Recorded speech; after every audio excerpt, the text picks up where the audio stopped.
Jesus said, "Behold, I send you out as sheep in the midst of wolves. Therefore be wise as serpents and harmless as doves." His disciples were initially pleased to be chosen among many people and to possess special authority and abilities. However, upon hearing the unexpected words from the Lord, they became deeply serious. This was because they had only considered themselves in a position to assist vulnerable sheep, and they had never imagined themselves as a sheep sent into the midst of wolves.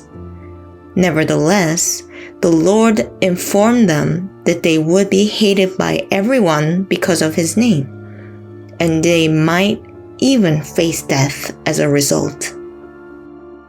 Someone who fails to understand the Lord's work may question as follows: "Lord, is preaching the gospel the work that you desire?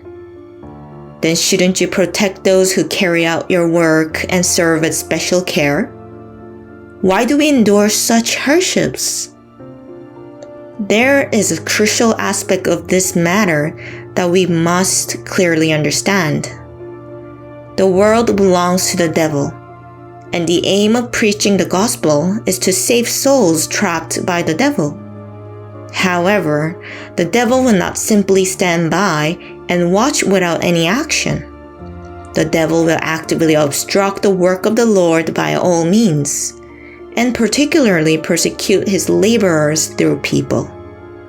This is why the Lord cautioned his disciples to beware of men. There may be instances where living a faith life is peaceful, but such situations are temporary.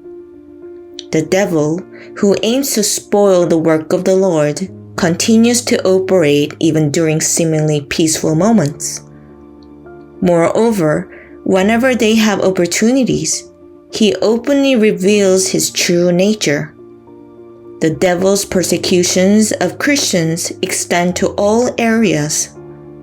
In particular, religious persecution is prevalent. Just as the Jews extensively persecuted Christians in the past, religious persecution will increasingly intensify and extend to all aspects of the world. Furthermore, the harsh suppression by secular governments will grow as well. This oppression will eventually align with religious persecution. Thereby, it will place even greater pressure on Christians. Persecution from one's own family will not be limited to nag regarding their faith life. It may reach the point where families drive out their own members, potentially leading to death.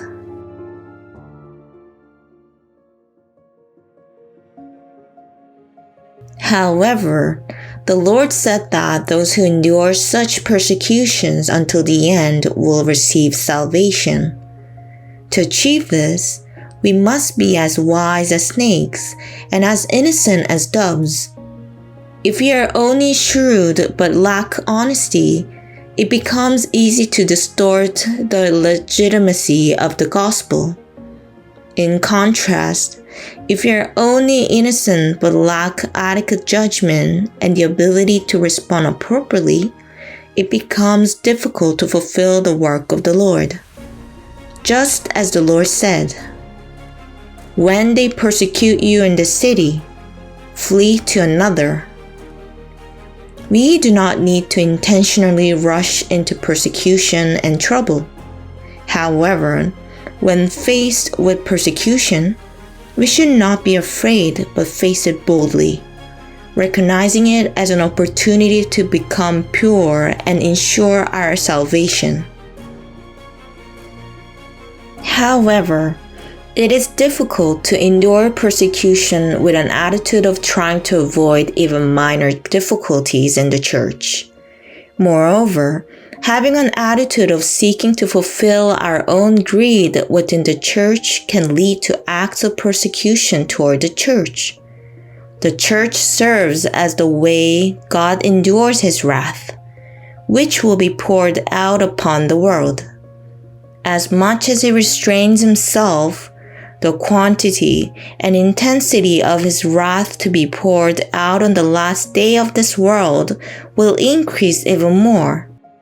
On the other hand, the church provides an opportunity for those who respond to God's grace to receive abundant blessings and become part of the body of the Lord.